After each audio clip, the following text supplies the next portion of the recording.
Ladies and gentlemen, let's RedGaming.com video. We're going to start discussing the PlayStation 4 shader language, the API, and much more besides. This is going to be quite in-depth, and we're going to start discussing things such as the PlayStation 4 architecture. Some of this, of course, is going to reiterate stuff we already know. On the other hand, there's also going to be a hell of a lot more new stuff in this, in regards to some of the specific PlayStation 4 features and architectures, and it's going to be very interesting. So I'm going to give the guy a shout out actually who sent me this. It was actually someone from the RedGamingTech.com Facebook. His name is also Paul, so I'm going to give him a shout out. I won't give him the full name for privacy reasons, but thank you very much for sending this my way. So it's actually got a hell of a lot of information, and it was actually presented, the presentation, at the GDC. And the speakers were Richard Stenson and Chris Ho, and they are from SCEA R&D and SCEA. And as I said, there is a lot of information on this. It's possible that we're going to have to go over a couple of videos depending on the length. But anyway, I'm going to give you a brief overview. This is what they say, not myself. The PS4 is powered by shader language that is familiar but specific and extended for the PS4. PSSL, also known as PlayStation Shader Language, enables a degree of cross-compatibility with the PC, but extends far into specific PS4 hardware extensions that truly unlock features of the PS4 GPU in a way that's not been seen before with modern graphics hardware. The talk will feature PC compatibility features of the PSSL, as well as hardware-orientated extensions that will enable the PS4 developers to push the boundaries of play, that's in quotation marks, on the PS4. So they do give a brief overview of the PS4. They say, and I quote, powerful game machine, modern graphics features, PC-based architecture, lightning-fast memory, new networking and interface features, and modern GPU, DirectX 11.2 plus OpenGL 4.4 feature set with custom SCE features and synchronous compute architecture, 800 MHz clock, that's 1.843 T-flops, and greatly expanded shader pipeline compared to the PS3. They give a little bit of information regarding the CPU. The memory. 8 GB of 256-bit GDDR5 memory. So of course we know about that anyway. Fully unified address space. 176 GB per second of total bandwidth, massively faster than DDR3, 128-bit at 40 GB per second / max bandwidth, and state-of-the-art CPU. Interestingly, they don't specify the clock speed. They did of the GPU, they do not mention anything of the CPU. This tells me two things. Firstly, it's likely that they've not increased the GPU clock speed for the PS4, and secondly, Sony are possibly still trying to fine-tune the clock speed of the CPU.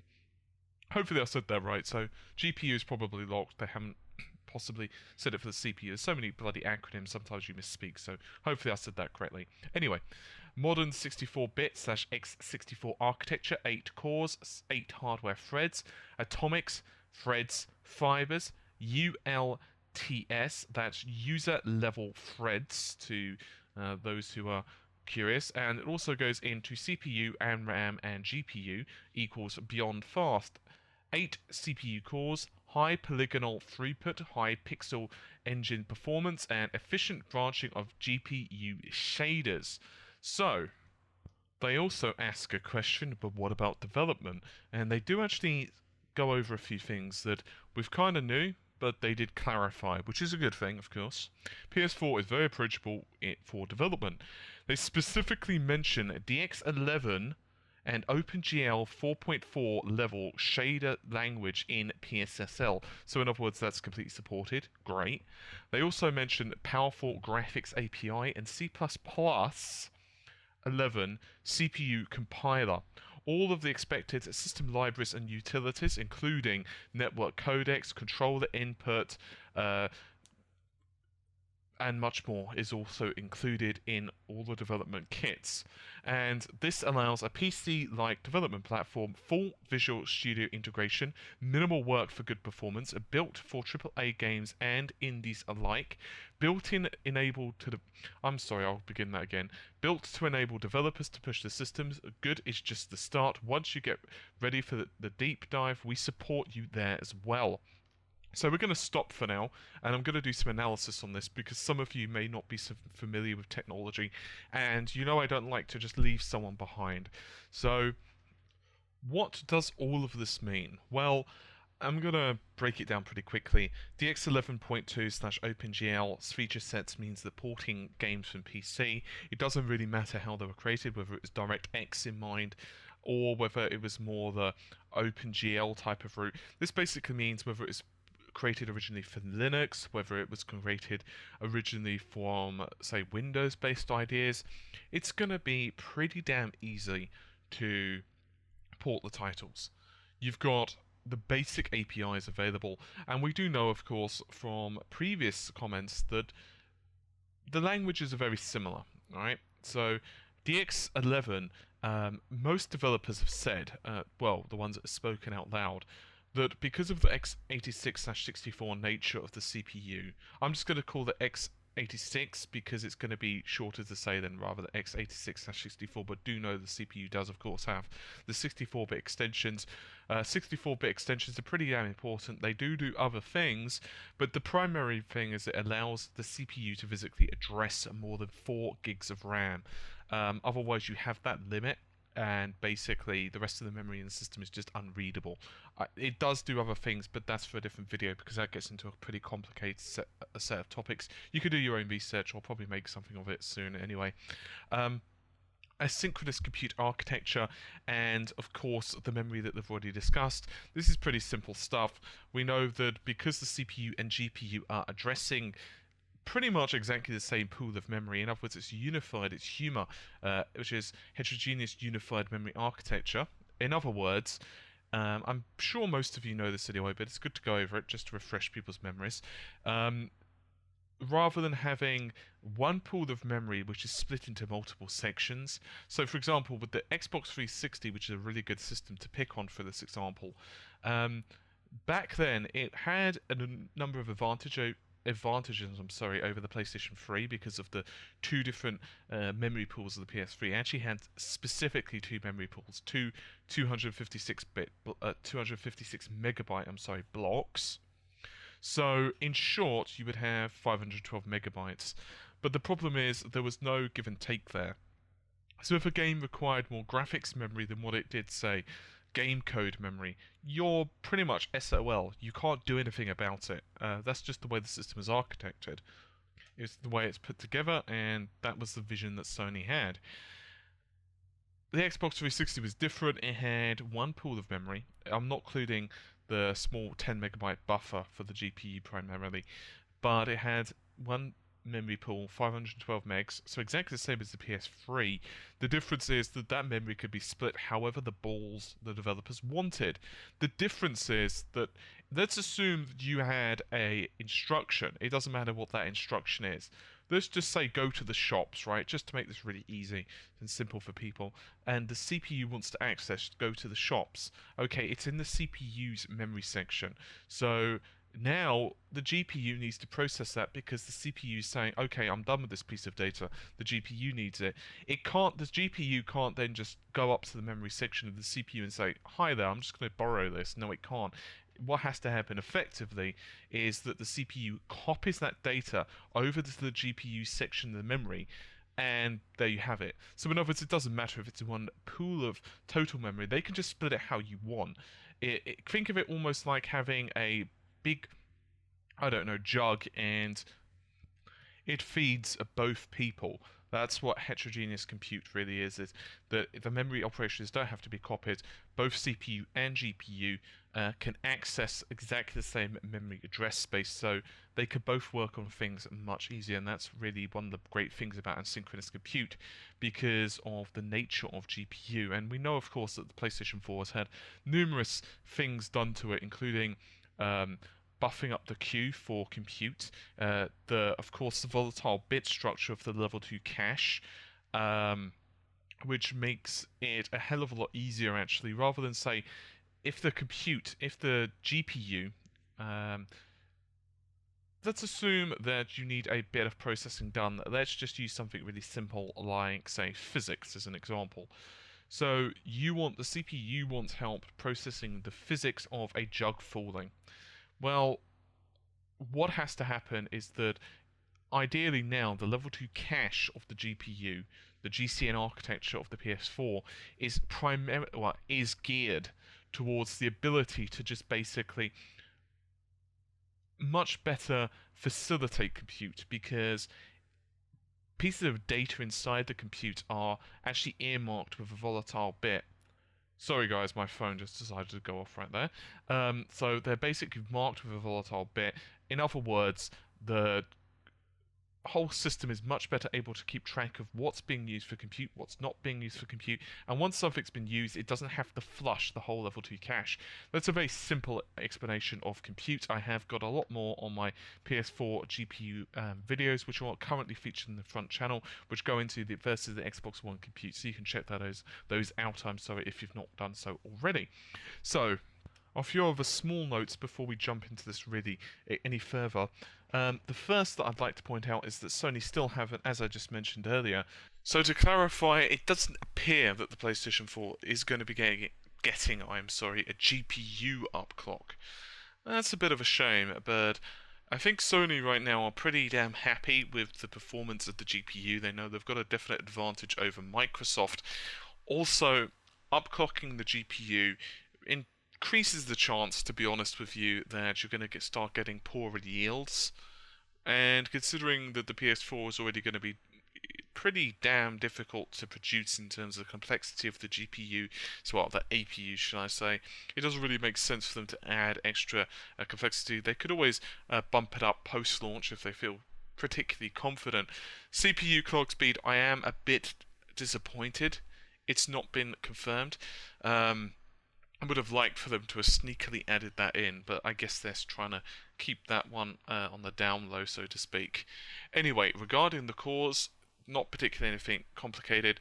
8 cores, 8 hardware threads. They are not mentioning, as far as I'm reading, quite yet anyway, what the amount of cores are actually available to games developers. Now that's the key.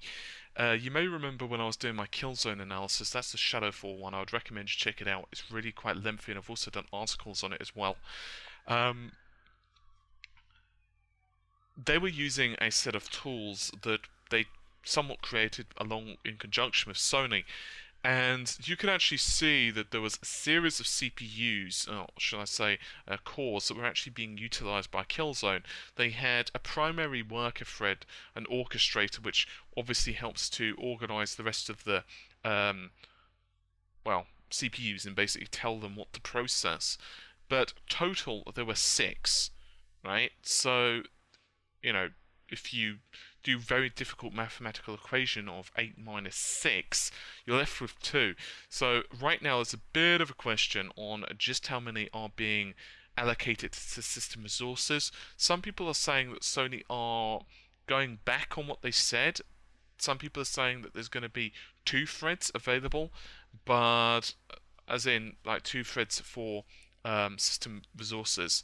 Others are saying, well, no, they're going to be keeping 1. It's really up in the air right now. There's not been 100% confirmation either way. I think at the moment it's 2, and then they might claw back some of the resources later. This is pretty much exactly the same issue of the memory as well. Obviously, they've allocated a certain amount of RAM to the system, so we know about that stuff anyway. I'm going to very quickly go over some of the programming stuff as well, just because. So as it turns out, C++ and Visual Studios, of course, are very tightly integrated. Visual Studios would be, of course, a programming type of platform. C++ has been extremely integral to games development for a long time now. It's been pretty much the standard. There are Other development languages, especially for online games, like some games, for example, might use versions of Java or JavaScript, especially if you're talking online. You might even get a couple of games using, say, Python. But C++ for most people is, the de facto language for games development. And as it turns out, C++ is also used heavily for compute. For example, with the PlayStation 4, the Radeon architecture that it's based on, and as it turns out as well, the AMD Jaguar, which is a CPU toolchain, also heavily utilizes C++. So, of course, they're using the latest versions basically, and there's not much else to say about that, but I just wanted to keep everyone informed. So, they actually mentioned specifically the PlayStation shader language is the PlayStation shader language for the PS4. It supports modern graphics development. These include vertex, pixels, geometry, hull, domain, and compute. It's worth noting that compute is probably going to be one of the biggest ones. I mean, pixels are pretty simple. Geometry, of course, is, the basic shapes, the building blocks, if you will, that create the levels. Quickly go into the compute stuff because it's pretty cool. Support modern compute shaders. We, of course, know that stuff anyway. Parallel multi-thread execution, which of course basically allows it to execute multiple threads simultaneously. This crosswave and group synchronization primitives like barriers and atomics, and various local and global memory pools for complex thread interaction. That's pretty simple, obviously. This is basically referring to cache, registrars, the actual main memory pool, for example, the system like the GDDR5 memory. As a rule of thumb, because compute and, well, graphics, as much as possible, do want to utilize the caches on the GPU. This is one of the reasons that I was talking about earlier, that volatile bit is so damn well important. You don't want a situation where volatile bit basically flushes. Without volatile bit, the cache is nowhere near as efficient because it pretty much has to wipe the entire cache memory, and it can pretty much invalidate a line specifically that it has utilized. So this means that it's going to drastically reduce the overhead of running compute and graphics, because one of the primary reasons behind all of this is the PlayStation 4 has been designed pretty much from the ground up. I mean, this is one of the ideas that Mark Cerny had, Mark and his team, that they wanted to utilize compute in a way which isn't going to impact graphics rendering performance. Because I remember I hold my hands up for this, but I remember when I was initially hearing about compute and how important it was going to be for the PS4, I had a few concerns, and one of those was that 1.84 teraflops of computer power, I'm not, dismissing it, I'm not saying it's bad, but as we all know, compared to something along the lines of, say, the 2.5s and the 3 and the 40 flops of even the PC computer power, I was a bit concerned because I thought to myself, well, okay, I understand where you're going with this, and I respected where he was going with it, but I was a bit concerned because I was wondering to myself how he was going to do it. In other words, how this was going to be utilized, and of course, leaks at the time weren't complete. But obviously, since then, they have beefed up the queue. In other words, that more instructions can be queued up at once. So I'm just going to quickly go into this. So, of course, level 2 cache being a volatile bit. So, in other words, it can selectively delete a line rather than without that. It doesn't know what it's done, so it has to flush the entire cache. Therefore, the memory has to read back to the cache. Let's just say it sucks, right? It doesn't suck, but it's not optimal. It wastes a lot of cycles. This way, it doesn't have to do that. In addition to all of that, my good sir, or good madam indeed, there are quite a few women who watch this channel, which is fantastic in my personal opinion.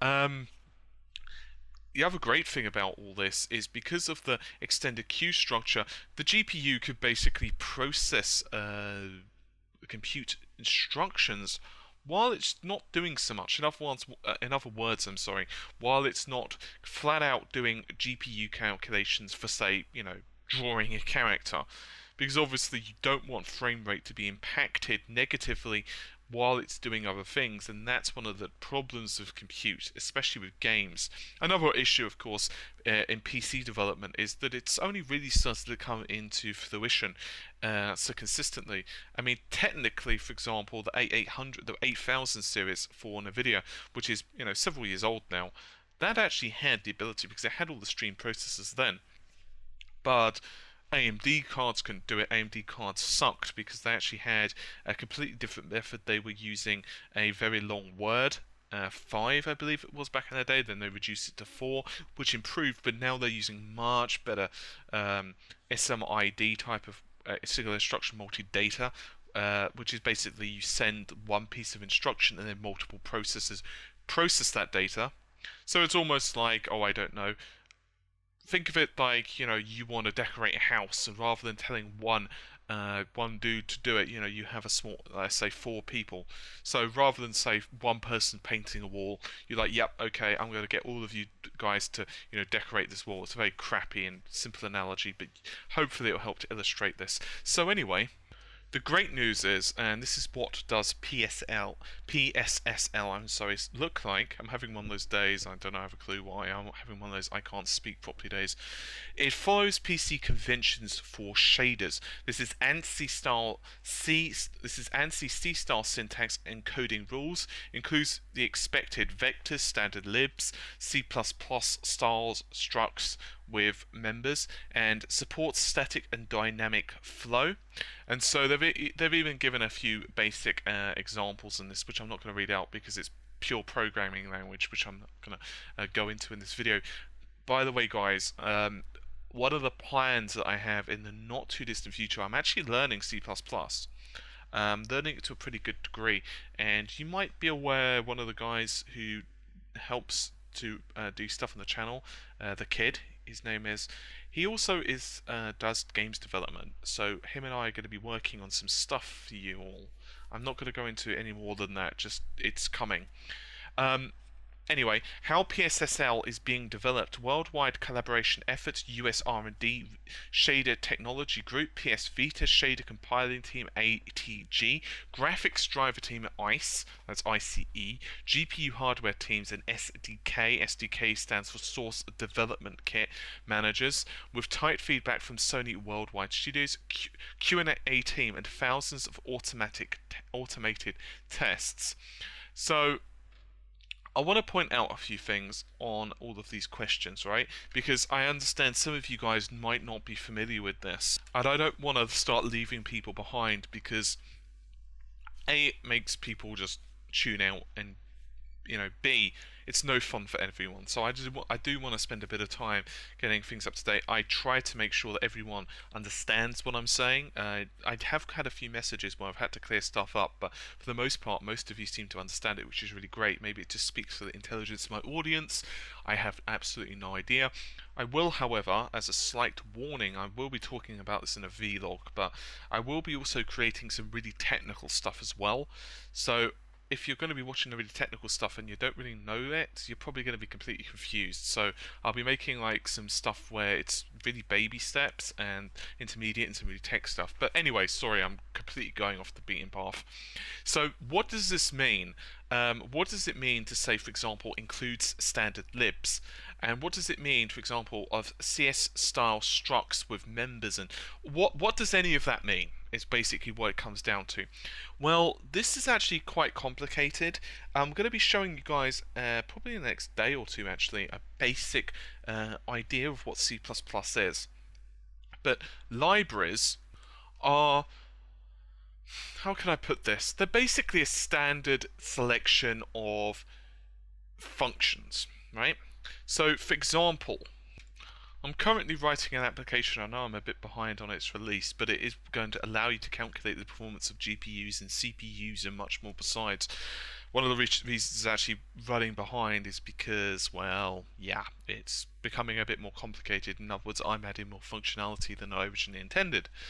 But one of the functions of this, and this is not really GUI based, as in like, graphical user interface. In other words, it doesn't allow you to click and stuff. I've not coded that in yet. But it does require some user interaction, right? So I'm going to give you guys a couple of examples of this. For user interaction, you as a user must enter something. So to do this, you need what is known as to include. Now, you can code this yourself. That's the important part. You can indeed just say, okay, you know what, screw it, I want specific functions. But if you don't want to do that, there are standard libraries which you can use, and I do. So one of them, I'm going to give you the basic code, but it's basically hashtag include, and then the less than space, less than sign, IOStream, greater sign. Now what that basically does is it says, okay, I want you to include this in the main application, in this application that I'm doing. So what the hell does that do? It's IOStream, that's the letter I, that's the letter O, and then stream, all in one thing, so contiguously. It basically is include input output stream. And what is input and output? It's basically user interaction. This covers actually a hell of a lot of stuff, but this allows me to, for example, say cout and then the thing I want to output. So for example, I could have cout cookie. So on the screen you would see the state, for example, we have cout your favorite cookie. So cout, you could see your favorite cookie, and then it would be like sin, that's CIN. So then it would be like you as a user can then type in your favorite cookie choice. So insert your favorite cookie here, type that in, and press enter, and then that's the user interaction. So in other words, it's inputting and outputting data. So that's an example of a standard library. This is not graphic stuff. This is very basic input-output kind of level. I don't want to go too complicated into this because it would be really easy to lose people who don't know about programming, but I wanted to give an example of what a library is because people have been asking me, and it just makes sense to do so in a very basic manner. So we will really quickly talk about the collaboration and feedback. The PS Vita and the PlayStation 4 in many ways share a lot of collaboration between them, which is really good in terms of the GPU and API and the shader languages and much more besides. Now, the PlayStation 3 actually really sucked when it came to support from Sony, right? That's something they've admitted. That's not me saying it, that's Sony saying it, right? So if you've got issues with me saying it sucks, speak to Sony and say, Sony, your stuff didn't suck, right? Because sometimes I get messages like, I'm blunt, basically. But they admitted it sucked, and it caused huge issues. With even the first-party games, and that's the thing, we're not even talking about like Capcom here, or, Namco, or whomever else. We're talking about Sony's own first line of developers. They had issues, and the reason behind this is simply because the tool chains, the systems that they actually had in place, the development kits, the bug finding tools, all of this just was crap. They developed the system first, they developed the hardware, and then they were like, oh shit, people actually need to use this, and that kind of was telling, as it turns out. So the developers were like, you know what, we can't do that this time. We need to do the reverse, and that's why they've basically engineered the PlayStation 4 from the ground up with ease of mind. That was one of the purposes of the hardware. Mark Cerny, I'm not going to Google the quote, you can, but I'll just basically give you it in non-verbatim form. I'll be lazy this once. And he was originally asked, like, why did you do the GDDR5 memory? Why one memory pooled? Was you ever considering anything else? And at one point in development, they actually considered a system very similar to the Xbox One. Xbox One. A GDDR5 memory pool, but it was a slower bus. And I believe it was still 8 gigs of RAM. I'm not 100% on that, but it was still GDDR5 memory. I don't think they were going with DDR3, and a cache. I don't know the size of the cache. I can't remember whether he didn't specify. So take your pick, basically. And he actually said that they could have gotten a ridiculous throughput from the cache, like how they originally was going to do it, but they just decided against it, because when you're doing this, this is one of the issues I have with the Xbox One. I'm not saying it's necessarily a poor way to go, as in it's massively inferior. I'm saying it's a difficult way to go for the developers because, effectively speaking, it doesn't matter what the speed is of that,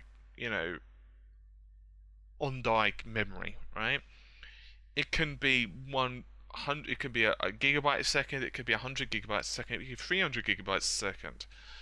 The problem is, it's never going to be as much as the main system memory. So when you're starting to deal with like 32 megabytes, 64 megabytes, Intel's own is 128 for your FYI for some of its integrated graphics solutions.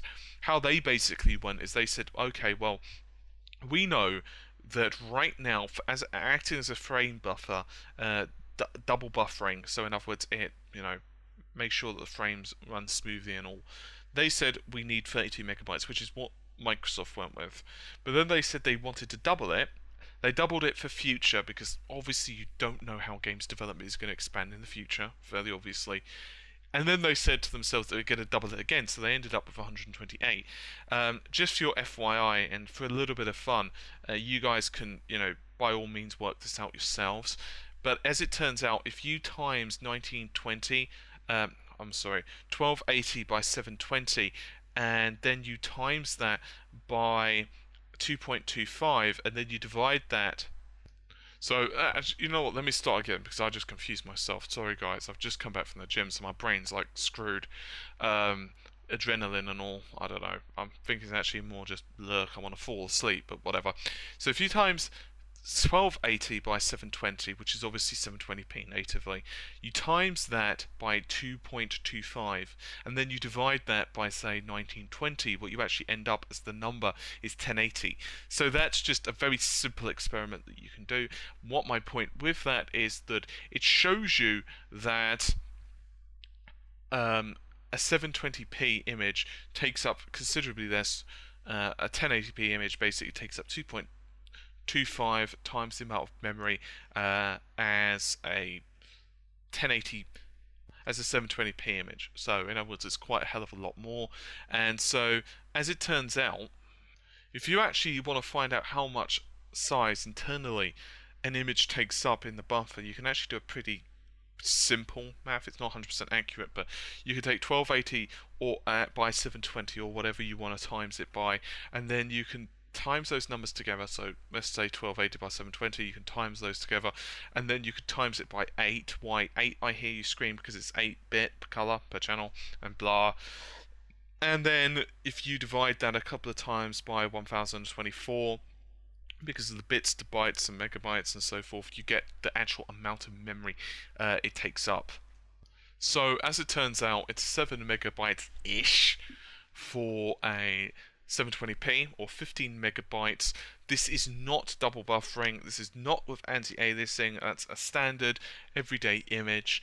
Bob's your uncle. So I just threw that in there because I wanted to. But there you have it. So Sony have worked extensively with the teams. They have a very robust toolchain. They have a very robust fault-finding issue. Now, a lot of the stuff is extraordinarily important because if you don't know what part of the code is screwing up your frame rate, it can be a nightmare. John Carmack pointed out that developers aren't going to want to throw out millions of lines of code for their game engines. They're just not going to do it. That isn't to say that games developers are lazy. That's not to say that they're incompetent. That's just to say that, imagine you've worked all this time to develop a title. You better bloody well believe that you're going to get the most out of that game engine and the graphics libraries that you've developed as possible. And therefore, that's where you have the cross-generation. And it's actually a very expensive time for developers, as it turns out. It's been recently found out, for example, that Capcom financially right now are struggling. I don't remember the exact amount of funds they've got in their, kitty, but I think it's about 150 million-ish, 153, something like that. That's not that much when you consider how much a game costs to produce. If you want an example of that, go ahead and do some Googling of how much money GTA 5 is. I'm not going to tell you what it is. Just Google it. Just consider it a bit of fun. It's one of the most expensive productions ever. And obviously GTA is one of the best examples, but it's just an example of how expensive games can be. Games now, 40 million, 50 million, 100 million, depending on the marketing budgets and everything else. So what I'm basically telling you guys is that you do need to make it as simplistic as possible. And to put it mildly, the game studio or the development studios, which have an easier time of it, it costs them less. Because if it takes a hell of a long time to start figuring out, well, I want a model-list guy and I want him to animate smoothly. Oh, okay, well, for some reason he's causing massive frame rate drops, or, this piece of geometry is causing massive frame rate drops, or this piece of compute for some reason is causing huge performance issues, or this AI is gobbling up a ridiculous amount of my, CPU, or this piece of geometry, or these textures, or, this whatever is taking up a ridiculous amount of bandwidth. How the hell do we solve this? It's not fun to have to do that with bad tool chains. It's not fun to basically have to start fiddling around and hoping for the best, because that means you have to effectively become experts in that hardware, and that's very difficult to do. It really is. It's to the point where no one could really be an expert in a piece of hardware or even a game's engine now. It's, back in the day, you would have one or two people who would be basically the godfather of that organization, where they would know everything about the hardware. This is, this is quite a long time ago now, but they would basically know everything. You'd be able to get one person who'd be able to program everything from the ground up. They'd be able to program the game engine, everything else. Now, for complicated games, forget it. It's just not going to happen. You can want it to happen, but it's just not going to happen.